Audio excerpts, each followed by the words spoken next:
संघर्षों के साये में इतिहास हमारा पलता है, जिस ओर जमानी चलती है उस ओर जमाना चलता है। जनाब, रही बात उज्जवल यादव के साथ जो ठाकुर और ब्राह्मणों ने कहा है कि इतनी भी बड़ी घटनाएं नहीं हैं, बच्चों का साथ ये घटनाएं कारित की गई हैं और इसको पॉलिटिकल वे दिया जा रहा है। तो जनाब, पॉलिटिकल वे कहाँ दिया जा रहा है? आप ही के बच्चे ने ये स्टेटस लगाया है कि ब्राह्मण और ठाकुरों से भिड़ेंगे तो उसका यही हक रहा होगा। तो पॉलिटिक्स तो आप लोग कर रहे हैं ना, हम लोग तो ऐसा कुछ काम किया ही नहीं है। ठीक है, आपने अगर बच्चों की बातें थी, मुझे लगता है कि मारते पीटते गाली गलौज जो भी होता वो तो बात की बात थी। कोई भी माता पिता यह नहीं जानता कि मेरा बच्चा पढ़ने जा रहा है तो क्या करके आएगा, क्या नहीं कर रहा है, ये किसी को नहीं होता है। अगर मारपीट तक बात रही होती या फिर गाली गलौज तक बात रही होती तो ठीक है, लेकिन बात इतना ज्यादा घृणित कार के ऊपर बढ़ गया कि आप भी, मुझे लगता है कि तमाम वो साथी जिस समुदाय के साथ, जिस कौम के साथ ये हुआ है, मुझे लगता है कि वो बच्चा जिसके साथ ये घटनाएं कारित हुई हैं, वो बच्चा अब कैसे, मतलब कि वो खुद ही जो है आत्महत्या के वे में अपने आप को प्रेषित करने की कोशिश कर रहा है, वो हत्या। नमस्कार, आप देख रहे हैं प्रतापगढ़ न्यूज दुर्गागंज। हमें रामकैलाश यादव। आज हम पहुंच चुका हूं प्रतापगढ़ जनपद में और हमारे साथ जुड़े हुए हैं बहुत ही चर्चित यूट्यूबर अखिलेश यादव जी, जो उज्जवल यादव के यही वो यूट्यूबर हैं जो खबर चलाए थे, काफी वायरल हुआ और कई जो है राजनीतिक दल भी उनसे मुलाकात भी करने गए। तो ये कई बार वहां जा भी चुके हैं। तो हम इनसे जानते हैं कि अभी क्या कार्रवाई हुई, किस तरह से क्या है, सारी चीजें इन्हीं से हम जानते हैं। सर, अपना परिचय दे दीजिए। तो सबसे पहले मैं आपको धन्यवाद कहना चाहूँगा, आपके मीडिया न्यूज़ चैनल को। वैसे तो मेरा नाम अखिलेश यादव है और आपने मुझे इस काबिल समझा कि अपनी बात को रखने के लिए आप मुझसे मिले और मेरी बातों को समझने के लिए आप सही समझा, तो इसके लिए आपके मीडिया न्यूज़ चैनल को मैं धन्यवाद देना चाहूँगा। और रही बात उज्जवल यादव की जो घटनाएं कारित हुई हैं, जिसमें सामंतवादी के सोच के लोग जो ये स्टेटस डाल रहे हैं कि ब्राह्मण और ठाकुरों से जो भिड़ेगा उसका यही हश्र होगा, तो मैं उनसे कहना चाहूँगा कि यादव समाज इतना भी कमजोर नहीं है जितना आप लोग समझने की कोशिश कर रहे हैं। मैं एक कोट करना चाहूँगा एक शायरी के माध्यम से कि संघर्षों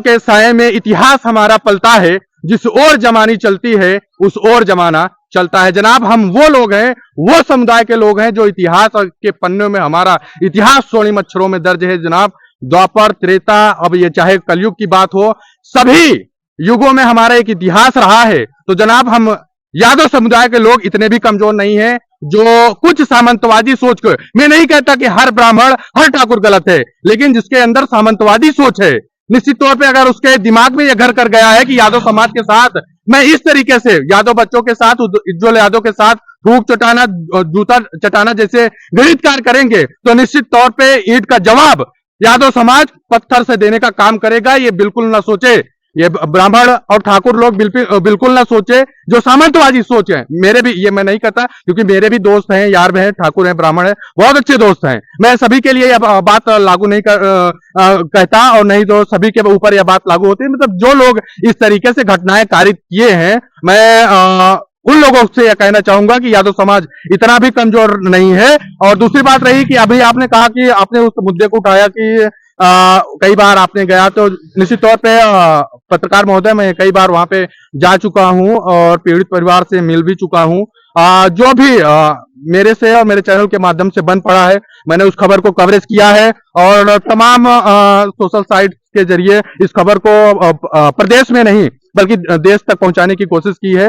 और कार्रवाई की बात करें तो देखिए, कार्रवाई जो है ये कानूनी प्रक्रिया होती है, ये प्रशासन के लोगों का काम होता है। लेकिन जहां तक मैं पीड़ित परिवार से जब बातचीत की, जब जो उन्होंने बताया है, क्योंकि जो उन्होंने बताया वही मैं आपको बताना चाहूंगा। उन्होंने कहा कि भैया कि एफआईआर जो गंभीर धाराओं में दर्ज होनी चाहिए, वो गंभीर धाराओं में दर्ज ना होकर के हल्के मुकदमे में जो है धाराएं लगाई गई हैं और 151 में शायद चलान हो गया, क्या कुछ कैसे है। और दूसरी तरफ अभी एक मीडिया न्यूज चैनल ने चलाया है कि उनके जो विपक्ष हैं, यानी कि जो ब्राह्मण और ठाकुर के लड़के के द्वारा जूता चटवाया गया, उनके माता पिता कह रहे थे कि हम उस यादव परिवार के घर पे गए थे और माफी भी मांग रहे थे, और वो लोग कह रहे हैं कि नहीं, जिस तरीके से मेरे बच्चे के साथ या जूता चटवाया गया है वैसे मैं भी करूंगा, जूता चटवाऊंगा, मतलब क्रिया की प्रतिक्रिया करवाना चाहते हैं। मतलब कि जो ब्राह्मण और ठाकुर समाज के लोग हैं उनका कहना है कि जब तक हम वहां पे गए, उज्जवल यादव के पिताजी से मिले और उज्जवल यादव जी के पिता ने कहा कि भैया हम क्रिया की प्रतिक्रिया करवाना चाहते हैं कि जैसे मेरे बच्चों के को जूता चटवाया गया वैसे हम भी चटवाएंगे, लेकिन फिलहाल मैं इसका विरोधी हूं क्योंकि इस तरीके से क्रिया करना बिल्कुल ठीक नहीं होगा, क्योंकि ये मानवता को शर्मसार करने वाली घटनाएं हैं जनाब। और रही बात उज्जवल यादव के साथ जो ठाकुर और ब्राह्मणों ने कहा है कि इतनी भी बड़ी घटनाएं नहीं हैं, बच्चों का साथ ये घटनाएं कारित की गई हैं और इसको पॉलिटिकल वे दिया जा रहा है।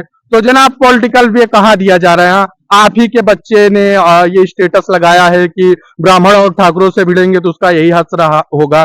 तो पॉलिटिक्स तो आप लोग कर रहे हैं ना, हम लोग तो ऐसा कुछ काम किया नहीं है। ठीक है, आपने अगर बच्चों की बातें थी, मुझे लगता है कि मारते पीटते गाली गलौज जो भी होता वो तो बात की बात थी। कोई भी माता पिता यह नहीं जानता कि मेरा बच्चा पढ़ने जा रहा है तो क्या करके आएगा, क्या नहीं कर रहा है, ये किसी को नहीं होता है। अगर मारपीट तक बात रही होती या फिर गाली गलौज तक बात रही होती तो ठीक है, लेकिन बात इतना ज्यादा घृणित कार के ऊपर बढ़ गया कि आप भी, मुझे लगता है कि तमाम वो साथी जिस समुदाय के साथ, जिस कौम के साथ ये हुआ है, मुझे लगता है कि वो बच्चा जिसके साथ ये घटनाएं कारित हुई हैं, वो बच्चा अब वो कैसे, मतलब कि वो खुद ही जो है आत्महत्या के वे में अपने आप को प्रेषित करने की कोशिश कर रहा है, वो आत्महत्या करने की कोशिश कर रहा है, इसलिए कि उसको ग्लानि हो रही है। उसको ग्लानि हो रही है कि मेरे साथ इस तरीके से घटनाएं कारित हुई। और जब परिवार के तमाम सदस्यों को लेकर बातचीत हो रही थी, वो भी बच्चा सुना कि वो बड़े ही पावरफुल लोग हैं, उनका कुछ नहीं हो पाएगा। तो तमाम तरह की बातें, जो बच्चा आहत होकर आत्महत्याएं भी करने की कोशिश किया। और अभी उनका मतलब कि जो जूता और थूक चटाए, उनके परिवारजनों का ये भी कहना था कि मेरे बच्चे का भविष्य खराब कर दिया गया है। जनाब आपके भविष्य बच्चे का तो 1 साल 2 साल भविष्य बर्बाद हुआ, उस यादव बच्चे का तो पूरा जिंदगी बर्बाद कर दिए जनाब। उस पर तो कलंक लग गया ना। कोई भी समाज का व्यक्ति उसको कुछ भी बोल देगा कि आपको ब्राह्मणों ठाकुरों ने तो जूता और थूक चटवाया था, कुछ नहीं कर पाओ। तो ये कितनी कितनी मतलब आप सोच सकते हैं, आप भी समझदार हैं, सोच सकते हैं कि उसके साथ जो घटनाएं कारित हुई है, निश्चित तौर पर पूरी जिंदगी उसके ऊपर कलंक रहेगा। बताइए, आप कह रहे हैं कि मेरे बच्चों को केवल जो है साल बर्बाद कर दिया या फिर जिंदगी बर्बाद की एफआईआर दर्ज करके, उसकी तो पूरी जिंदगी साहब बर्बाद कर दी गई। बताइए, उसके ऊपर तो लांछन लग गया है, तमाम तरह के लोग तमाम तरह की प्रतिक्रियाएं देंगे। मान लीजिए अभी नहीं दे रहे हैं, आने वाले समय में देंगे, तो आपने रोक पाओगे ना, तो हम रोक पाओगे, तो कोई नहीं रोक पाएगा जनाब। तो ये घटना बेहद ही निंदनीय है और इस घटना की मैं पूरी निंदा करता हूं।